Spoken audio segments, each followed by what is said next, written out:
Fantastic. Hey everybody, it's Tom Foster on the World of Marketing, and today I've got my buddy Mike Metz here from Truist Bank, which is, Truist is now what, SunTrust and BB&T? SunTrust and BB&T merge to become Truist. And so I asked Mike to be a guest on my podcast because he's just been the most amazing banker ever, and I wanted to let everybody know about it. The other thing that's great is that we're doing this in our new podcast studio in our new office building, and universe worlds combining. We wouldn't have been able to do this. We wouldn't be able to talk in this studio if it wasn't for Mike and Truist helping us out getting the SBA loan. And yeah, that was the deal. Yeah. And plus, you helped me not make one of the biggest mistakes of my life, which was buying the other place. And right? That was another thing. You were like, maybe that's not such a good idea, Tom. And yeah, you bet. Like, and I remember clearly it was back in June. It was a very hot summer day. I was sweating like crazy on the walk up here. And we all met, you, me, and Buster, and we did our walkthrough as we were going through the closing process. And I remember you clearly looking at this space right here, right across from City Hall in Alexandria, and saying, yeah, that's it. That's where we're going to do the podcast. This is it. And here we are.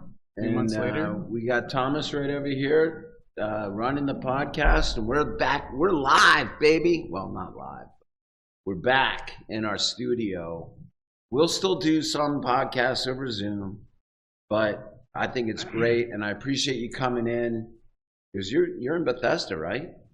I live in Laurel, Maryland, but I'm on the Dulles commercial team out in beautiful Herndon, Virginia. Well, I appreciate you driving all the way into Old Town to do this. Okay, so let's talk a little bit about, so right now, Truist is going through the pain of the merging of SunTrust and BB&T. So how is that going? Very pointed question. Thank you, Tom. Let's just start there. Yeah, so I should start with and say, views expressed are my own and not those of Truist, of course. So it's challenging, of course. Anytime I think you bring two large organizations like that together, there's going to be challenges, right? Because one operates on one system, another operates on another system. And from an executive level, you've got to think, well, we have this over here and we have this over here. Which one's better? So, okay, you keep the one that's best. You have the other one that maybe you start to phase that out. And it's kind of like, I think it was a Saturday Night Live many, many years ago when one of the hosts left. And then another one came on the Weekend Update show. And he said, I know you've been dealing with the other guy all these years. I'm the new one. Give me a try. And I really try and relate that to my clients as often and as much as possible. No, you used to do it this way. You're used to doing it. Your accounting person is used to doing it this way. Give the new way a try. Let's get all the basic things ironed out first, right? Let's get your logins all set. Let's get your vendors all set up. Let's get you some new checks out with the new logos. And then, bear with us for a little bit. We really think you're going to like the new Truist and the new systems. So that's where we're getting to, and that's really what I have to keep in mind day to day when people call me in a panic and they say, I can't do this the way that I've always done it all before. Got to really just take a big deep breath. Everyone do it with me. That's what we're doing. Do it. We figure out, okay, it sounds like a huge deal. There's a simple solution 9 times out of 10. Find what that solution is, and then we'll move on. So that's where we're at. Well, that's been my experience. I can tell you, and I've told you so many times, that I've never had a relationship with any bank like I've had with you. And you represent Truist so well. I mean, it's you. And I recommend to anyone that is looking for a change in their relationship, the bank, to seek out Mike. You might not be able to do it because of location, but certainly if you're in this local area and you're looking for a better relationship, because one, the process that we did to get the SBA loan to get this building. This has been a dream of mine for as long as I can remember, to have a place in Old Town, and here we got this just perfect. I mean, I couldn't imagine a better place. It's absolutely gorgeous, and not only did you help me get the SBA loan and work through that whole process, you also helped me get a line of credit to fix it up, which we're still doing. We're still fixing it up, renovating it, keeping the historical. We're trying to preserve the historical nature of it, but also make it very Foster Web marketing. We got the colors in here. We're sprucing it up, tech in here, but also it's very cool. Do you know the history? I don't. I'd love to learn all about it. I know tell me. So it's 200 years old. It's on the tour. Huh. Does it have a name, Tom? It does. I haven't named it yet. I was thinking that earlier. You need to give it a name. It needs to be right. I do like need to give maybe it a this name. can be the Foster Building. Oh, I like it. You heard it here first. FWM Building. There you go. The FWM Building. The FWM Building. Thomas, what do you think of that? All right. That's FWM headquarters. That's what I've been calling it. FWM. I've been calling it the facility, which is probably not a good. It's probably not good, but FWM Building, I like that. Let's see if that sticks. But so it's 200 years old. It was the original torpedo factory. This was the original torpedo factory. So the artists were here. I don't have all the years perfect, but that's one of the things it was before they moved into the torpedo factory. All the artists were here. It was a tobacco warehouse, and when we walk up here to our little inventory place where we put all our swag, and you could still see the tobacco drying mechanism. So that was that. And it was also, coolest thing is that it was owned by a freed slave by the name of Dominic Faircraft. And he owned it and had a very successful crab cake restaurant here. So we have the top floor, but the bottom floor is rented out to the Hive, which is a super successful women's retail shop. The women's retail shop is downstairs. The men's retail shop is on the corner. And so when we bought it, and what's also interesting about that is that Elizabeth, who owns the Hive, also my wife taught her daughter Westminster School. Yeah. So there's this That's great. All this serendipity that happened. And it's a good topic. Like, so I had a really good sales career prior to joining the bank about 3.5, almost 4 years ago. And it's an interesting evolution in why I did it because, well, I'll tell you, I have very good friends who are Buddhist teachers up in Baltimore, right? So shout out to Stephen and Yeshe if you're listening. But they, you can't really get more than 2 minutes into a conversation with them without hearing the word community somewhere mentioned. And it's become something that's really just ringing through my head the last few years, like community. What's a community? Like, and so when I first got married, I originally thought, well, I'll move wherever the employment is, and I want to have a good career, and I'm not particularly tied to any geography, and hopefully the family will be flexible and move with me. But we moved to Maryland in 2016.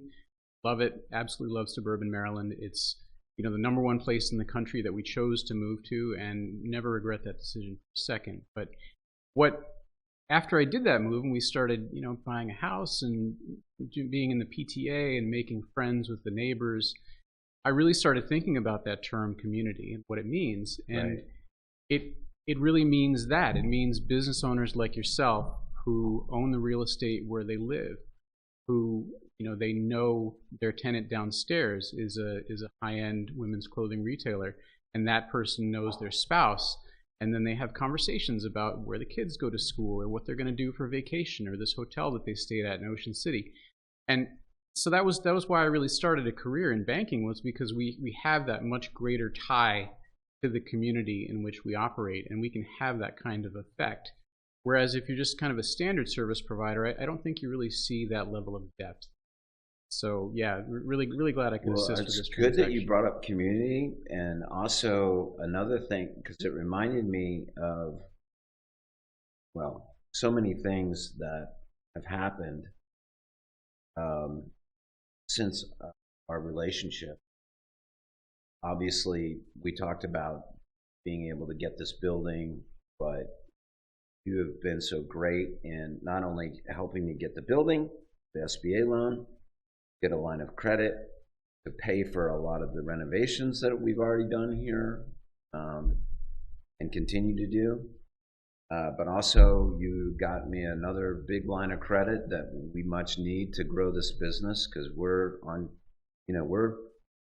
we did just shy of 6 million last year, and we are on target to do 20 million in 5 years. And so that requires a lot of marketing, a lot of cash. Yeah. And you've been fantastic, providing me a line of credit that I needed. We just had we had lunch, a conversation. You gave us some other options for another SBA loan. You also, a couple of months ago, you referred a client to us, Linda, who's joined us recently, and plus you introduced me to that Bethesda business group, which not this morning I wasn't able. Yeah, I wasn't able to go. Yeah, we weren't able to go, but you've just been so fantastic, and like, what banker has anyone worked with quite like that has provided so much? And I don't, what, I'm like, always like, what can I do to repay you other than just keep banking with Truist, keep working with you, because you've been so responsive to everything that we've ever asked for. We had address change, you're on it. You respond to emails immediately. You respond to phone calls immediately. I mean, it's just been Everybody has a cell phone these days, right? Nobody has an office phone anymore. That's true. Yeah. Yeah, no, that's great. Thank you for the kind word. And that's one of the reasons I like banking, is it still is a very human-based business.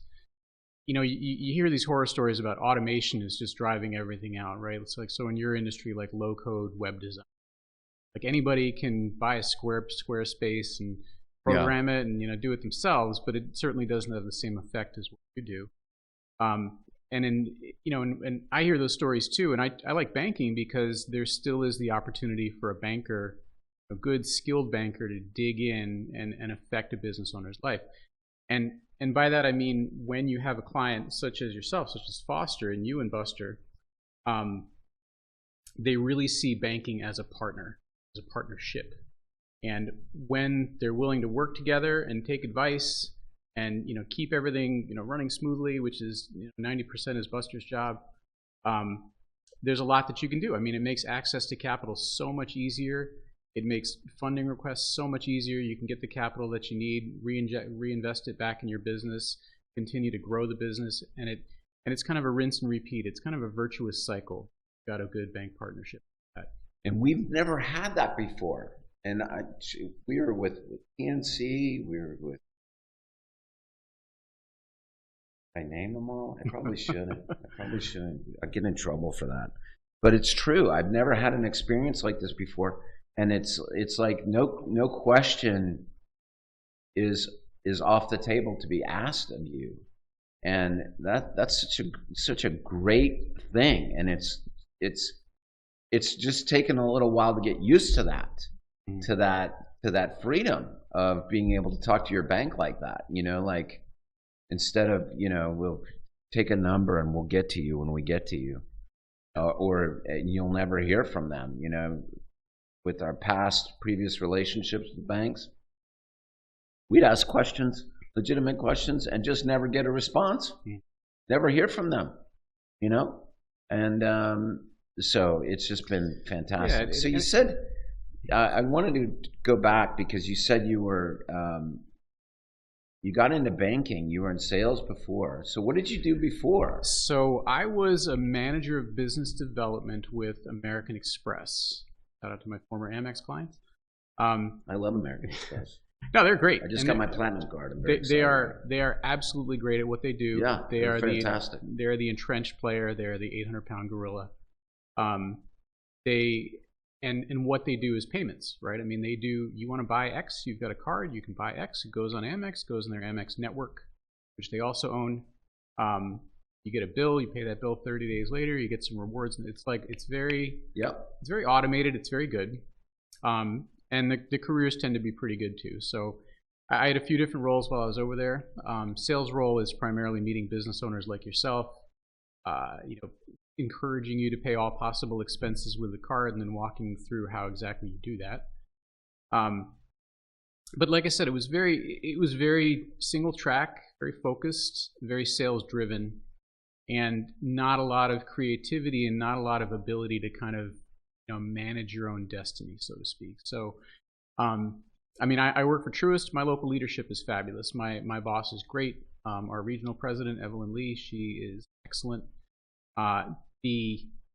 What I like about where I'm at now is I have a lot of ability to craft a portfolio of clients who I enjoy working with, who I'm an advocate for, who I really want to help grow their business to a certain level and really manage through the life cycle of their business. And by that I don't mean that I can give preferential treatment to a loan request. Like, you have to honor everything the same, obviously, but I can decide which groups of clients I want to talk to, right? And I can structure my week around that, and I can work with business owners like yourself who know attorneys and who know marketing firms and who know other places that that might have banking needs.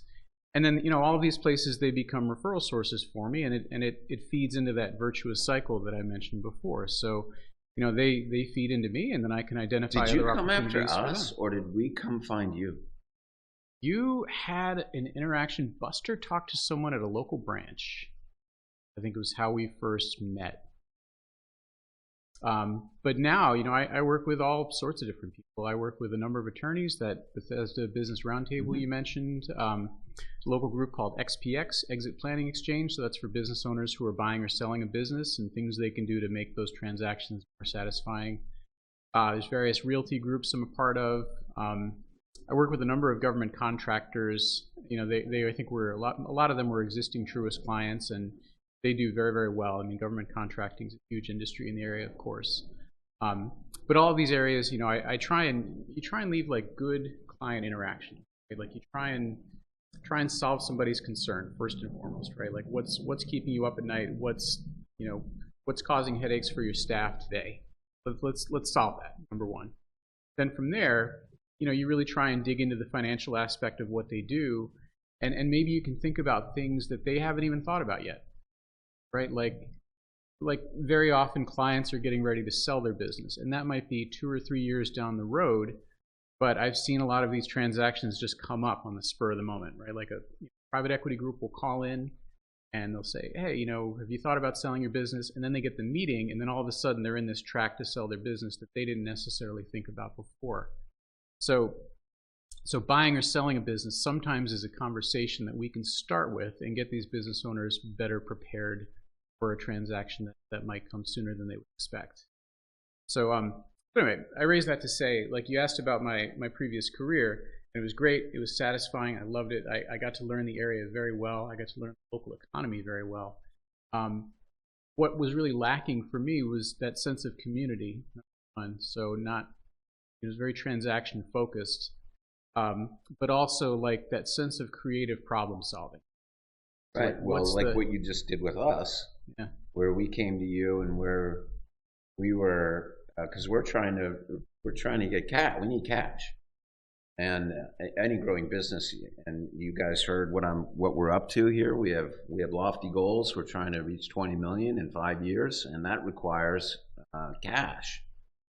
And we don't want to sell off any equity or anything like that. And we had this plan that was, in our mind, not a bad plan, but we brought it up with you, and you're like, that's not such a great plan. I didn't say it. I mean, and here, no, you were right though, and here's why. Yeah. But then you offered another solution that we're gonna. I think Buster's running off and going down that road right now. Yeah, and it's a good point you make, because I see a lot of businesses in the same situation. There's another podcast I listen to. I think that you know it too. Built to Sell. Yeah, Built to Sell. Yeah, it's a great podcast. Great. There was a business owner on there recently. I mean, you can look it up and Google it, but I won't name him directly. But the business problem that the owner mentioned was taking money off the table, number one. So getting some of your net worth out of the business and into, stocks, bonds, stuff that's in your personal name. And then number two was access to capital to grow the business. So had these lofty ideas for what to do, how to reach the next level, he needed scale. He needed to really blow it out. And I'm listening to this, and what the business owner ended up doing was actually selling, I think, a majority stake to another company in order to accomplish these goals. And my first, knee-jerk reaction to that was, how is your relationship with your bank? Because you probably could have done these things without giving up control. I mean, if there's other factors at play, like that's something different entirely. Like, that maybe you don't want to run. They don't have such a great relationship with the bank, obviously. That's the route that he had to go. And that's the route that we've had to go in the past. And to get all kinds of crazy, we just didn't have a relationship like this, like we do now with you and with Truist. And we started with SunTrust. And that's who we were with before, and that's who you were with for the merger. Now it's Truist, and I have a really important question that I wanted to get to. Yeah. That I think that everybody is curious about is what's with the Truist animal rolling sock in the commercials? What is that? And is there a commercial like on a broadcast TV? Yeah. Have you seen that commercial? I have not. This will be news to me. Okay, so there's this Truist commercial that's been rolling for a little. Have you seen it? You haven't seen it?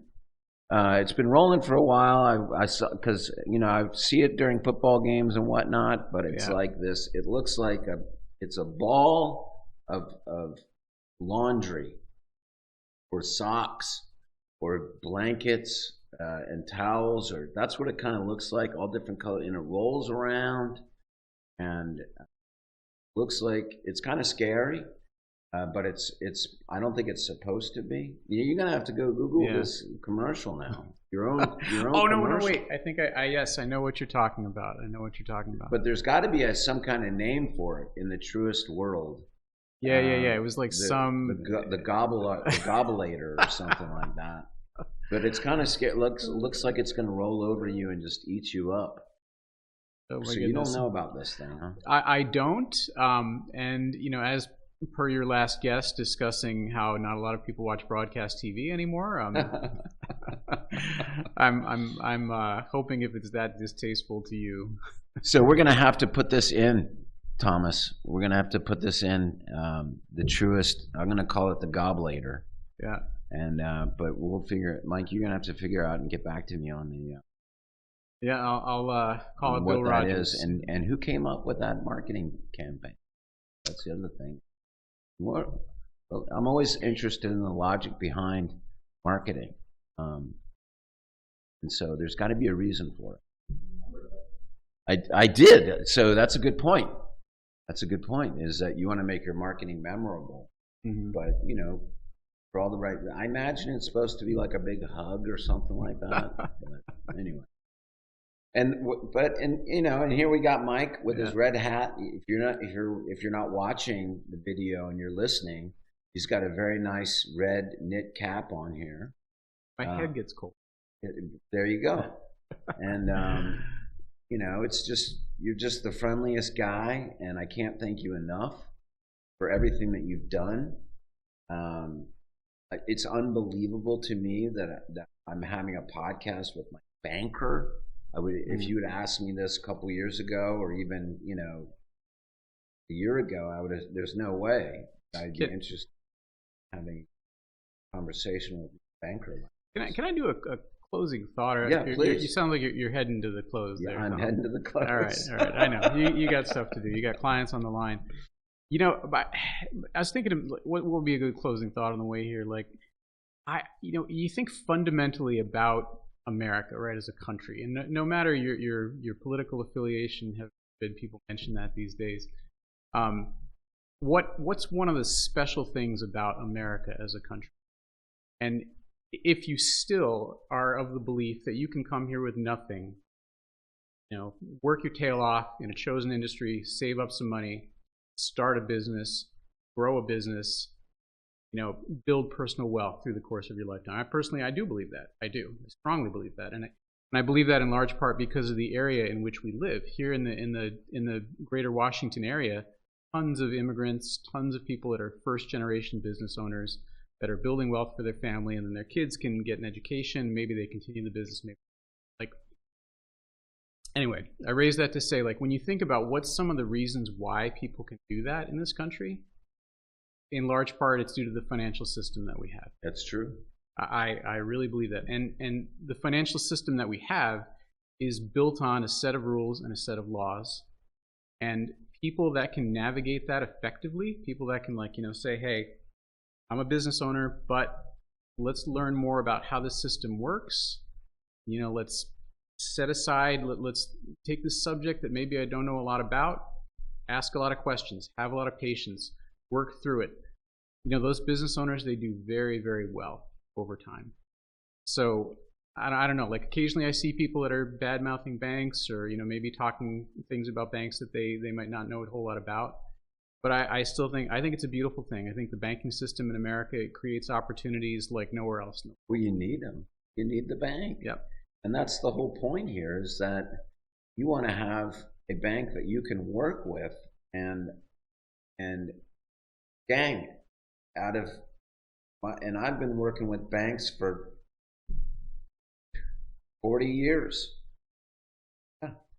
And I've never had, in all my experience, a relationship like I have with my bank, like we do now. And I can't thank you enough for it. It's just been fantastic. And another thing is, you're such a great guy. You're just such a regular guy. We've talked about, I do music with my kids. You do looking for a piano, right? Jam? You're doing piano, right? I don't have a piano here yet. It'll be here. It's at home. I'll bring it in once everything's done. How's your jazz? You know some jazz? I don't, but maybe we can pick that up. All right. We can do some of that together. But aren't you teaching your kid piano, or taking lessons? Or I am, and we both take lessons together, actually. Lovely little music school in Laurel, Maryland, JCY Music. And we take jazz, piano, and we learn Spanish because they're primarily Spanish speaking. So we kind of shoehorn in a couple of services there for the price of one. Great. But yeah, that was COVID project. Both learning some jazz together. And he's 7 too, and he takes so quick. That's great. I wish I was that quick. That's great. Well, Thomas is working on his guitar. Is he? Yeah, and getting better and better. And I'm always practicing and playing. And of course, his sisters were in the band. And Brenda, his older sisters. And we've got Luke, Maddie's turning 14 day after tomorrow. She's got a beautiful voice, and she can sing better than any of us. And Luke plays the drums, and he's getting better and better. So there's nothing better than having music in the family. So that's another thing that we connected on. Yeah. And I found out that you did that through when we were on, I think, the Bethesda Business Group call. Yeah, it's great. I mean that's been can you make lemonade from, right? COVID's been rough for everybody, but the fact that we we started doing that about a year ago. We bought an electric piano. We started teaching ourselves, and we took lessons in like a small group, like one-on-one lessons. And we came through it, and now we know a little bit of piano, and it's like cool. It's a tradition in the family now. And that's an instrument that I want to pick up. I mean, I can play like but I want to learn piano. That's my next thing after. Well, I don't think you ever stop playing guitar or any instrument that you pick up. You never stop working at. You get to a point where you're like, I got this down. I certainly don't feel that way about guitar. But piano is something that I want to pick up. My son-in-law, Cole, is amazing at all instruments. Drums, he plays drums in the band, in Mad Brenda. But he also plays keyboards. He can also play the guitar. He can also sing. He's one of those ridiculous talents. That's something that inspired. Well, Mike, thank you so much for coming in and doing this podcast live instead of over Zoom.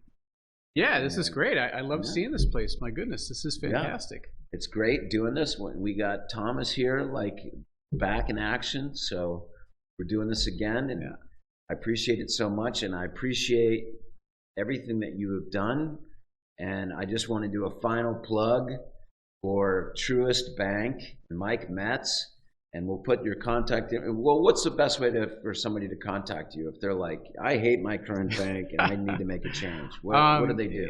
Email would probably be best. Michael.a.metz, METZ, @truist.com, TRUIST.com. There you go. You'll see it there in the notes, I'm sure. Yep, we'll put it in the description and right on the screen. And let me say thank you, Tom. You've been a great client to work with, and I don't say that about everybody for sure. You and Buster have been fantastic, and I have no doubt, if we want to get to a revenue number or a larger exit at some point, we will absolutely get there. I'm really glad to be your partner. Well, thank you so much, buddy. All right, everybody, it's Tom Foster and Mike Metz on the World of Marketing. You have a fantastic day.